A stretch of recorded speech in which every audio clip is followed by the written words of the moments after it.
अभी सब्सक्राइब करें हमारे YouTube चैनल ईश्वर टीवी को और देखिए वीडियोस सबसे पहले। स्नान वगैरह करके धुले वस्त्र पहन करके फिर ठाकुर जी को जगाइए। अगर संगीत आता है तो भैरवी राग में गाइए, जागो मोहन प्यारे।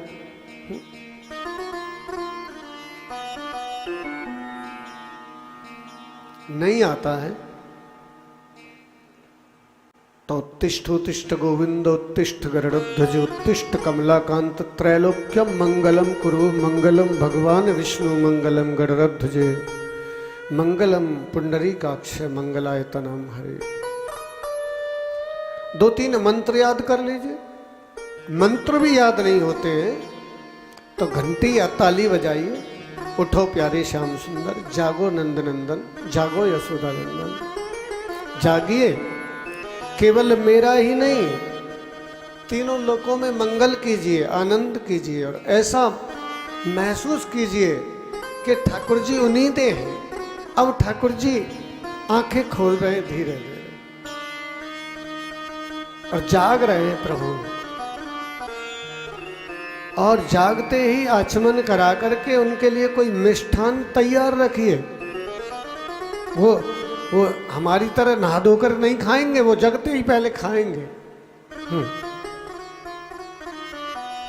तो उनको पहले भोग रखिए और भोग खिला करके फिर उनको लाड़ प्यार के साथ में गुलाब जल डाल के, गंगा जल डाल करके, फिर उस जल से अगर आप ज़्यादा करना चाहते हैं तो जल रखिए, थोड़ा दूध रखिए, थोड़ी दही रखिए, थोड़ा शहद रखिए। पहले अगर पुरुष सूक्त का पाठ कर सकते हैं तो बहुत अच्छा है। हम लोगों को तो ये सब कंठस्थ है, लेकिन कुछ दिन करने पर आप लोगों को भी ये सब कंठस्थ हो जाते हैं। जो रोज पाठ करता है ना, उसको ये सब कंठ में आ जाते हैं, अपने आप आ जाते हैं, अपनी कृपा से आ जाते हैं।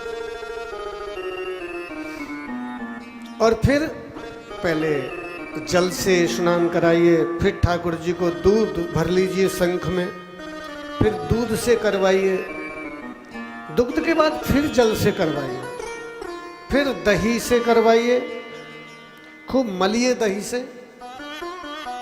फिर भी लगता है कि लाला के कहीं चंदन लगा है कि चंदन छूटा नहीं है, तो फिर गोपी चंदन होता है ना, ये गोपी चंदन, गोपी चंदन से मलिए। और फिर उसके बाद में जल से स्नान कराइए और फिर शहद से मलिए।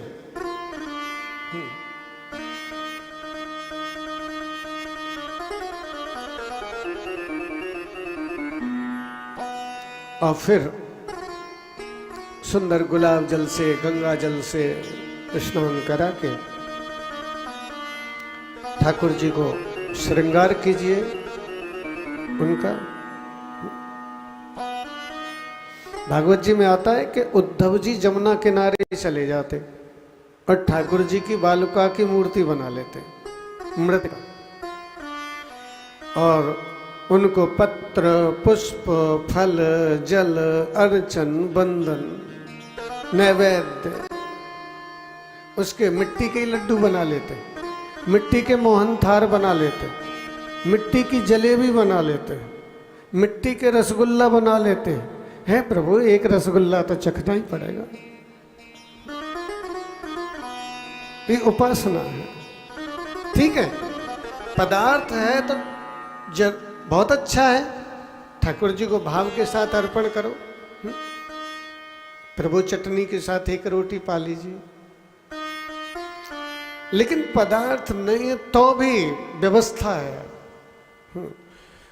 मिट्टी का भी रसगुल्ला बना करके आपने उसमें भावना कर दी रसगुल्ला की, तो वो ठाकुर जी को रसगुल्ला ही अर्पण हुआ है, मिट्टी नहीं।